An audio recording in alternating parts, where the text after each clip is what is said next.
ब्रेकनंतर बातमीपत्रात आपलं पुन्हा एकदा स्वागत आणि आता आपण तुमच्या आमच्या काही कामाच्या बातम्या बघणार आहोत। सीबीएसईच्या 9वीच्या विद्यार्थ्यांसाठी 3 भाषा शिकणं आता अनिवार्य करण्यात येणार आहे। हा बदल टप्प्याटप्प्याने होणार असल्याचं सीबीएसईनं स्पष्ट केलं। मात्र या निर्णयानंतर विद्यार्थ्यांनी अपेक्षित भाषिक कौशल्य जर गाठलं नाही तर 10वीच्या बोर्ड परीक्षेला विद्यार्थ्यांना रोखलं जाणार नाही असा महत्त्वपूर्ण निर्णय देखील घेण्यात आला।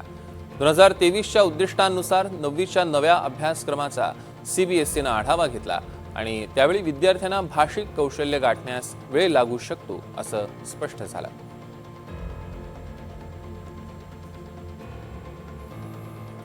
पावसाळा अवघ्या काही दिवसांवर आलाय आणि असं असतानाच पावसाच्या 4 महिन्यात तब्बल 24 वेळा समुद्र खवळणार आहे असा इशारा पालिका प्रशासनाकडून देण्यात आला।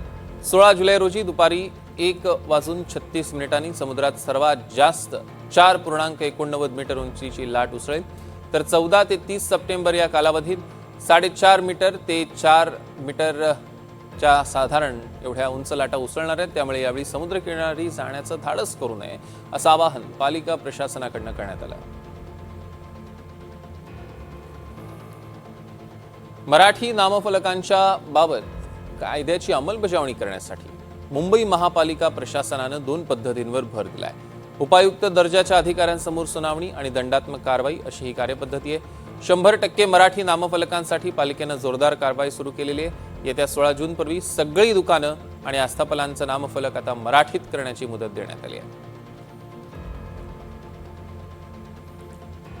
प्रवाशांची वाढती गर्दी लक्षात घेऊन मध्य आणि कोकण रेल्वे प्रशासनानं पनवेल ते सावंतवाडी रोड आणि मडगावसाठी 10 अतिरिक्त उन्हाळी विशेष गाड्या चालवण्याचा निर्णय घेतला आहे आणि त्यात सावंतवाडी रोडसाठी 8, मडगावसाठी 2 विशेष फेऱ्यांचा समावेश आहे।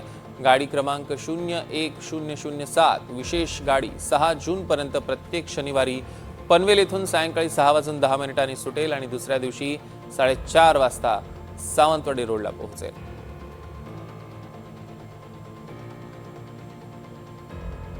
संजय गांधी राष्ट्रीय उद्यानाखालून जाणाऱ्या ठाणे आणि बोरिवली मार्गातील भुयारी प्रकल्पाचं काम सध्या घोडबंदर येथील मुल्लाबाग भागात सुरू आहे। या कामासाठी ठाणे वाहतूक पोलिसांनी मुल्लाबाग भागात वाहतूक बदल लागू केलेत।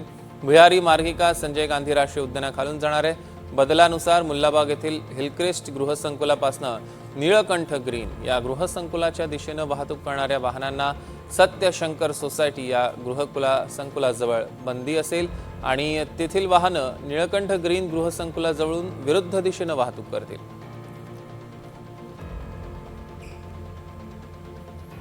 नाशिकचा गोदाघाट परिसरातील जो मुख्य घाट आहे तो 2 महिने बंद राहणार आहे। आजपासून पुढचे 2 महिने तो नागरिकांसाठी बंद असेल। नागरिकांनी प्रशासनाला सहकार्य करावं असं आवाहन करण्यात येत आहे। रामकाल पथ प्रकल्पांतर्गत विकास कामांसाठी हा घाट बंद असणार आहे।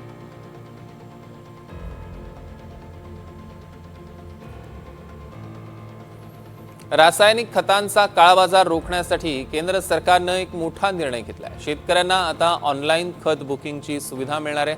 खत खरेदीसाठी कृषी सेवा केंद्रात जाण्याची गरज आता कमी होईल। केंद्र सरकारकडून यासाठी एक नवीन मोबाईल ॲप विकसित केले गेले आहे। ॲपद्वारे शेतकरी घर बसल्या खत आरक्षित करू शकतील। महाराष्ट्रासह 5 राज्यात ॲपची चाचणी सध्या सुरू आहे। महाराष्ट्रातील अष्टापूर गावाचा या पायलट प्रकल्पात समावेश करण्यात आला। अष्टापूर म्हणजे हवेली तालुक्यातील पुणे जिल्ह्यातलं गाव आहे।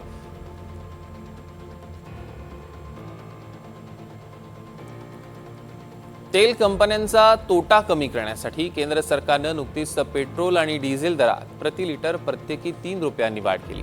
मात्र ही दरवाढ फक्त ट्रेलर आहे। आगामी काळात पेट्रोल डिझेल आणखी महागणार असे स्पष्ट संकेत स्टेट बँक ऑफ इंडियाच्या अहवालात दिले।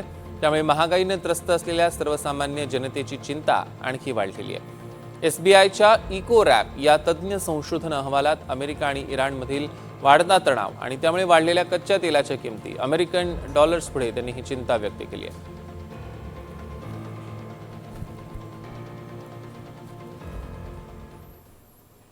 आणि आता आपण बघणार आहोत राज्यातील प्रमुख शहरांमधील पेट्रोल डिझेलचे दर।